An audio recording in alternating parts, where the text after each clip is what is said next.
On May 2, 1953, Milledgeville was celebrating its 150th anniversary as a city. Decorations were everywhere, and citizens were celebrating all over town. Well, all citizens except Marion Stembridge.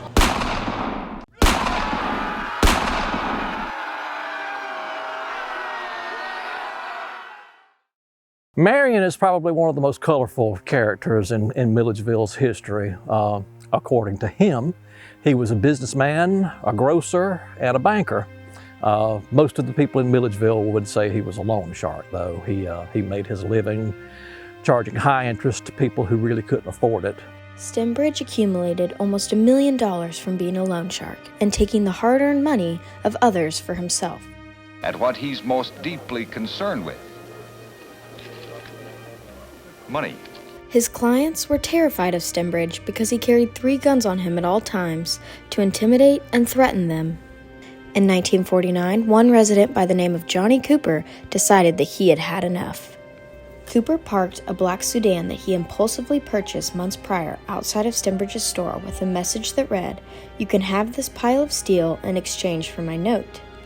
Stembridge was furious at Cooper, and the 61-year-old man grabbed his revolver and marched towards Cooper's residence. Stembridge brought along one of his employees, Sam Terry, and the two beat Cooper with their brass knuckles. 2 women rushed out of the house in an attempt to calm the men down. Instead, Stembridge shot the 2 women, critically injuring both. One of the women died, and Stembridge and Terry were indicted for murder. If you were on board with Marion and his way of doing business, he was very personable and helpful and pleasant. If not, he just might kill you. The wild mood swings, wild mood swings.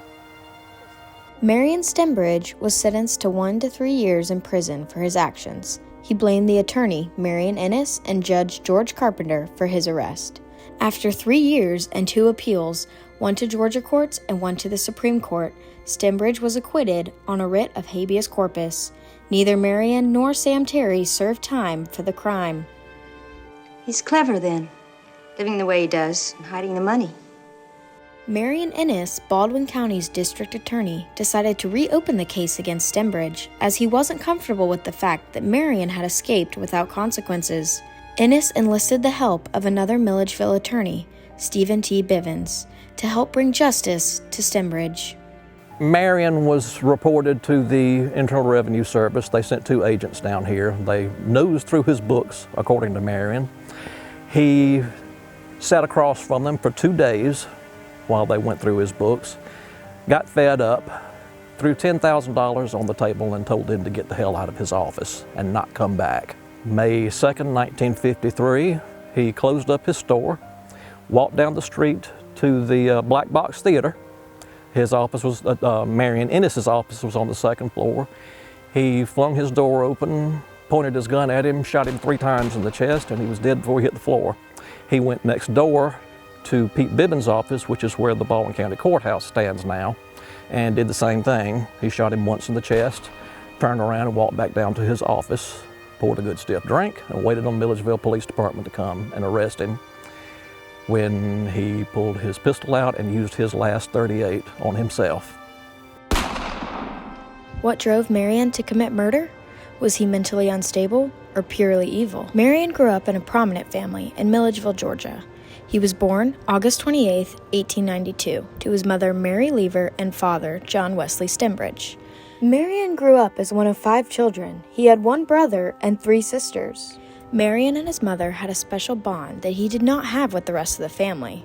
She was always there to help him financially and was always sticking up for him as a child. I know he was very close to his mother. And matter of fact, she was concerned about him enough to have taken him to Central State Hospital, concerned for his mental health, but they released him almost immediately. I think he was able to fool the professionals at the time, and so he never was in Central State Hospital. His siblings, as well as his mother, grew concerned and tried to have him committed to Central State Hospital for an evaluation.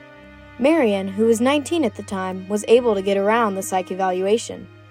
He was never evaluated for his mental stability, but it was always in question by the people around him. They keep talking about me. Why won't they let me alone? I think he was probably manic depressive. He had periods where he was extremely manic. Now, he never was a patient in Central State Hospital. She took him so that they would treat him, but I don't think he was ever admitted. So what would have happened if Marion was admitted? Would he have been helped? In the 1950s, the treatments for bipolar disorder were fairly limited at the time. Some of the typical treatments might have been things like just sedatives, which weren't actually addressing the problem as much as just sort of minimizing the likelihood that someone would be disruptive. Marion was described as being a very smart man, but he was smart in a cunning and conniving way. He viewed himself as smarter than everyone else, and this would often get him into trouble with the people around Milledgeville. Marion, in his adult life, was overtaken by greed for money. He created a mail-order business, then later opened up his own grocery store downtown. With the store doing well, Marion decided to open Stembridge Family Banking. The bank appeared to be all a show to take advantage of the poor community around town, by tricking them into contracts they would not be able to get out of, and loans with high interest rates. His greed became out of control, but with his greed came the paranoia that everyone in town disliked him. He died a millionaire. He was a wealthy man and a very paranoid man. He trusted nobody, to include and especially his wife. Matter of fact, in his will, he left her $1 to make sure that she didn't get his money.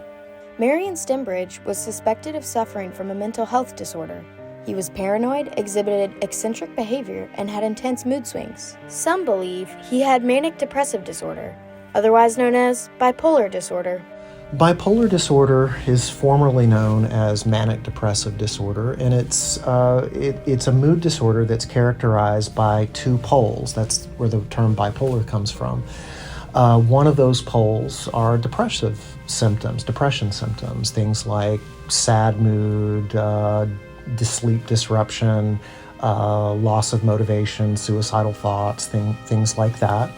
At the other end of the continuum, the other pole, are manic episodes. Manic episodes are characterized by an elevated mood, or maybe an irritable mood, an expansive presentation, whereas in contrast to depressions, maybe low self-esteem, someone in a manic episode might have a very inflated self-image. They might be overconfident and think of themselves as having just special skills and abilities that might be not reflected in their everyday life. And when it comes to a criminal case like that, that can lead to some impulsive behaviors as well. Someone might tend to behave in ways that are very active. I guess I should be careful to point out here that there's no reason to think that someone with bipolar disorder would be dangerous. People with mental illness generally do not present a danger to other people. In fact, it's more often that they present a danger to themselves, or that other people might take advantage of them or harm them in some way. The question then arises, if Stembridge got the proper help that he needed, would this story be what it is today? Or was Stembridge just purely evil?